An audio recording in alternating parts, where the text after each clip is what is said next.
it turns out that always be closing is not a good idea. I mean, we can talk about that it's aggressive, that it's pushy, that it's not nice.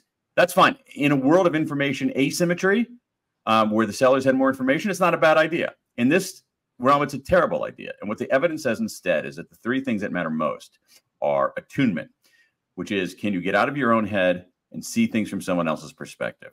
Can you take another's point of view? It's fundamentally important. When you lack coercive power, you have to be able to find common ground with the person whom you're trying to persuade. Second, buoyancy. As you know, as your friend Andy knows, as probably 98% of the listeners know, if you're in sales of any kind, you're going to get rejected a lot.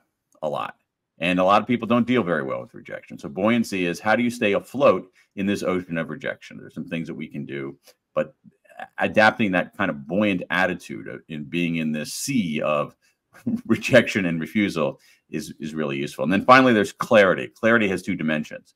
It used to be that in sales, if you had access to information, you had an edge. But now everybody has access to information. So what matters more, especially since there's this massive welter of information out there, is your ability to curate information, make sense of information, synthesize information, find the truth in information, separate the signal from the noise in information.